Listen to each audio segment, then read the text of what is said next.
Hello everyone, welcome back to my channel.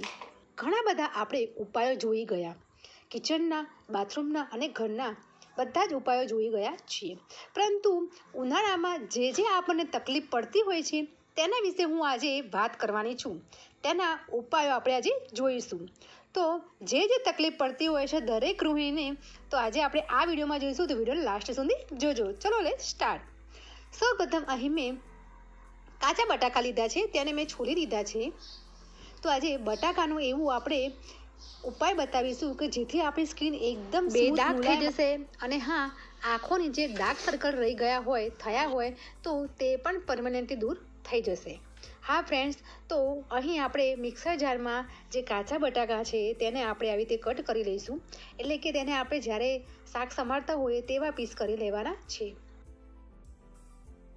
તો homemade સાબુ મેં હમણાં જ તમારી સાથે તેની વિડીયો શેર કરી છે, તે તમે જરૂરથી જોજો. તેમાં પણ બટાકાનો મેં સાબુ બનાવ્યો છે અને ચંદનનો પણ સાબુ મેં બનાવ્યો છે.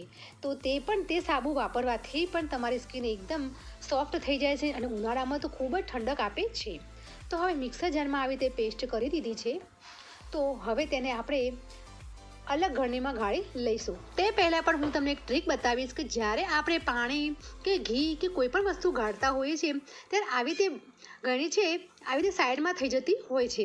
કેમ કે એક બાજુ વજન પડી જાય એટલે ગળણીનો જે પદાર્થ હોય તે ગમે તે તપેલીમાં અથવા તો થાળીમાં પડી જતો હોય છે. તો જ્યારે તમે આવી રીતે ગાળો ત્યારે આવી રીતે ચમચી તમારે ભરાવી દેવાની છે, જેથી કરીને એકદમ સ્ટ્રેટ ગળણી રહેશે અને આપણે જે વસ્તુ ગાળવાની છે તે સરળતાથી ગાળી શકીશું. તો અહીંયા આપણે જે બટાકાની પેસ્ટ બનાવી હતી તેને હવે આપણે આવી રીતે ગળણીમાં અથવા તે કોટન કપડામાં આવી રીતે આપણે ગાળી લેવાનું છે. એટલે કે તમારે જે બટાકાનો છે એને પલ્પમાંથી તેનો રસ કાઢવાનો છે. હવે બટાકાનો જે રસ છે એ આપણને આપણી સ્કિન માટે ખૂબ જ સારી રીતે રહે છે. કન્ટિન્યુઅસ તમે ફેસ ઉપર લગાવશો અથવા તો ડાર્ક સર્કલ ઉપર લગાવશો તો તમારે 10થી 15 દિવસમાં 100% 110% રિઝલ્ટ મળી જશે. કારણ કે આનું રિઝલ્ટ મેં જાતે જ આનો ઉપયોગ કરીને હું તમારી સાથે શેર કરું છું. હવે તમે જોઈ શકો છો એક નાની વાટકી જેટલો રસ નીકળી ગયો છે અને આવી રીતે કોટનનું જે હોય એટલે કે રૂ હોય તેને આવી રીતે રસમાં એટલે કે જ્યુસમાં પલાળી દેવાનું છે. અને પલાળીને આપણે આંખો નીચે અથવા તો આંખો ઉપર લગાવી દેવાનું છે, જેથી કરીને તમારો આંખોમાં ઠંડક મળશે અને ડાર્ક સર્કલમાં પણ રાહત મળી જશે. અને આ જ્યુસ છે તે ફ્રીજમાં તમારે રાખીને યુઝ કરવાનો છે. નેક્સ્ટ ટીપ છે, અહીં મેં મગ લીધા છે 1 વાટકી જેટલા. તેને સારી રીતે મેં ધોઈને લઈ લીધા છે. હવે તેને આપણે ઢાંકીને 5 થી 7 કલાક આપણે પલાળીશું. તો તમે જોઈ શકો છો 5 થી 7 કલાક થઈ ગયા છે.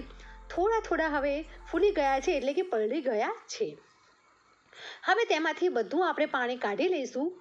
આમાં કોઈ પાણીનો ભાગ રાખવાનો નથી અને વળી પાછું આપણે 5 થી 7 કલાક માટે આપણે તેને રેસ્ટ આપીશું. હવે આ મગ નહીં કોટન કપડું કે નહીં કોઈ સ્ટ્રેનર, કોઈ વગર આપણે તેને સ્પ્રાઉટ કરવાના છે. તો તમે જોઈ શકો છો તપેલીમાં જ મગ છે તે ફણગાઈ ગયા છે. તો ઘણી વખત કોટન કપડાનો ઉપયોગ કરતા હોઈએ છીએ અથવા તો સ્પ્રાઉટ જે સ્ટ્રેનર આવતું હોય છે બજારમાં તેનો બી ઉપયોગ કરતા હોઈએ છીએ. પરંતુ કોઈ કપડાં કે કોઈ ખર્ચા વગર આ સરસ રીતે એક મગ ફળગાઈ ગયેલો છે. નેક્સ્ટ છે, આપણે ખૂબ જ એક સાથે બટાકા અથવા તો ડુંગળી લાવતા હોઈએ છીએ, પરંતુ તેને કે જાળીવાળા વાસણમાં કે સ્ટેન્ડમાં આપણે એટલા બધા સમાતા નથી હોતા. તો આવી રીતે આપણે કાર્ડબોર્ડનું જે ખોખું હોય ઘણી વખત પાર્સલમાં આવતું હોય છે, તો આ ખોખાની અંદર તમે લસણ, ડુંગળી, બટાકા રાખી શકો છો. કારણ કે આ કાર્ડબોર્ડ છે તે ભેજને રહિત હોય એટલે કે ભેજને શોષી લે તે પ્રકારનું હોય છે. એવી જ રીતે તમે જોઈ શકો છો મેં આવી રીતે મરચાં અને ભીંડા મેં પણ આવી રીતે રાખ્યા છે કાર્ડબોર્ડમાં એક નાના. તો તેમાંય પણ મરચાં સારી રીતે સુકાઈ ગયા છે અને ભીંડા પણ સારી રીતે સુકાઈ ગયેલા છે. તો આ સુકાઈ ગયેલા ભીંડા અને મરચાંની હું રેસીપી જલ્દી તમારી સાથે હું શેર કરવાની જ છું. તો આવી રીતે તમે મોટા પ્રમાણમાં લાવતા હોય તો આવી રીતે તમે સ્ટોર કરી શકો. નેક્સ્ટ ટીપ છે કે અત્યારે ઉનાળાની સિઝન ચાલી રહી છે, તો લીલી શાકભાજીને આપણે તેને તાજી રાખવી તે ખૂબ જ કઠિન કામ રહ્યું છે. બધા જ ઉપાયો કરી દીધા હોય તો આ એક ઉપાય છે, એ ઉપાય તમારા માટે ખૂબ જ બેસ્ટ રહેશે અને 100% આ કારગત કરશે. તો અહીં હું લાવી છું ગ્રીન ભાજી એટલે કે તાંદળિયાની ભાજી હું લાવી છું. સમટાઈમ કેવું થતું હોય છે કે બધા તાંદળિયાની ભાજી હોય અથવા તો કોથમીરને ધોઈને પેક કરતા હોઈએ છીએ, પરંતુ આ વસ્તુ કરવાનું નથી ફ્રેન્ડ્સ. પહેલાં આપણે આવી રીતે જાડું કોટન કપડું હોય અથવા તો કોઈ આવું નેપકિન હોય તેને આપણે લેવાનું છે અને તેને આવી રીતે ઠંડા પાણીથી પલાળી દેવાનું છે. ઠંડા પાણીથી પલળી જાય એટલે જે તે આપણે ભાજી કે તમે કોઈ કોથમીર લાવ્યા હોય અથવા તો પાલક લાવ્યા હોય, જે તમે લીલા પાંદડાવાળી શાકભાજી લાવ્યા હોય તો તેને આવી રીતે આપણે ઉપર મૂકવાની છે. તો જ્યાં તમારે ભાગ પલળેલો હોય ત્યાં તમારે મૂળનો ભાગ રાખવાનો છે અને તેને આવી રીતે લપેટી દેવાનો છે, જેથી કરીને આખો મૂળનો ભાગ ભીનો ભીનો રહેશે તો તમારે શાકભાજી એટલી જ તમારી ફ્રેશ રહેશે. કારણ કે મૂળથી જ ઉપર પાંદડા સુધી આવતું હોય છે, તો મૂળનો ભાગ તમે ઠંડકમાં અથવા તો ભેજવાળો રાખશો તો તમારે તરત જ તમારી શાકભાજી એમને એમ ફ્રેશ રહેશે. એ તમે જરૂરથી કરી જોજો. હવે આને આવી રીતે આપણે કોટન કપડાને વ્યવસ્થિત પેક કરી દઈશું, જેથી કરીને પાંદડાનો ભાગ પણ સારી રીતે પેક થઈ જાય, એટલે પાંદડા પણ ઠંડા ઠંડા અને લીલા લીલા રહે તે રીતે આવી રીતે પેક કરી દેવાના છે. તો જુઓ મેં આવી રીતે પેક કરી દીધું છે. હવે તમે તેને ફ્રીજમાં તમારે મૂકશો તો સારું છે, અને જો ફ્રીજમાં ન મૂકવો હોય તોય પણ વાંધો નથી.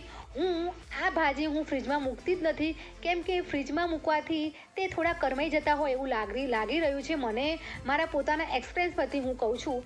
તો અહીં હું માટલાની બાજુમાં હું મૂકી દઉં છું, કારણ કે માટલું છે એ માટીનું બનેલું હોય છે, જેથી કરીને તેનું પાણી પણ ઠંડુ હોય છે અને તેની જોડે આપણે મૂકીશું તો મસ્ત રીતે ફ્રેશ અને સારી તાજી રહે. તો ફ્રેન્ડ્સ, આજના મારા ઉપાયો તમને કેવા લાગ્યા તે મને કમેન્ટ કરીને જરૂરથી કહેજો, અને હા, બીજા ઉપાયો હોય તો મને કમેન્ટ કરીને જરૂરથી કહેજો. હવે બીજા આઈડિયા સાથે મળીશું.